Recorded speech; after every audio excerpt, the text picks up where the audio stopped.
ये कह सकते हैं हम कि क्या ये जनता की सरकार है? अगर जनता की सरकार होती तो क्रूड ऑयल जब सस्ता मिला, यानी जब भारत सरकार को कच्चा तेल सस्ते में मिल रहा है, तो पेट्रोल भी उसे सस्ते में पब्लिक को देना चाहिए, अगर ये जनता की सरकार वाकई में होती तो। अब दूसरा सवाल, जैसे ट्रैफिक, अगर आप बनारस गए होंगे या कहीं भी जाते होंगे किसी भी शहर में, तो आपको भारी ट्रैफिक मिलेगा। कभी कभी तो लंबा, मतलब एक केस ऐसा था कि 1 घंटे का रास्ता के लिए 12 घंटा लगा था लोगों को पहुंचने में। वहीं अगर आप देखेंगे पॉलिटिशियन अगर जाते हैं तो पूरी रोड खाली करा दी जाती है, एक गाड़ी उस पर नहीं दिखेगा। तो क्या इसके बावजूद भी हम कह सकते हैं कि ये पब्लिक की सरकार है या जनता के लिए काम करती है? अब तीसरा पॉइंट जैसे है कि भारत में हर साल 20 लाख लोग पोल्यूशन से जान जाती है, और उसमें लगभग ज़्यादातर आम पब्लिक ही होती है।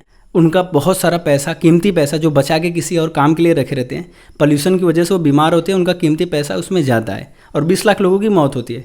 तो अगर ये पब्लिक की सरकार होती तो पोल्यूशन को कम करने के लिए इस पर काम करती और इस पर सदन पे चर्चा भी करती, और इसके बजाय समोसे पे चर्चा होती है कि समोसा यहाँ पे इतना सस्ता होना चाहिए, यहाँ पे ये होना चाहिए। इसके बावजूद भी क्या ये कहना उचित है कि ये जनता की सरकार है?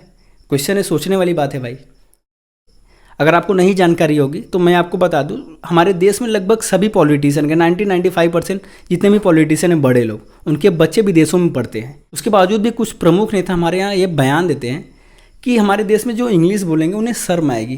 अरे साहब, अगर शर्म आएगी, अगर ऐसा आप माहौल क्रिएट करना चाहते हैं तो सबसे पहले आप अपने बच्चों को विदेशों से बुलाइए और उन्हें प्राइमरी में डालिए, हिंदी मीडियम से पढ़ाइए, अगर आपका वाकई में सपना है। तो क्या ये जनता की सरकार है?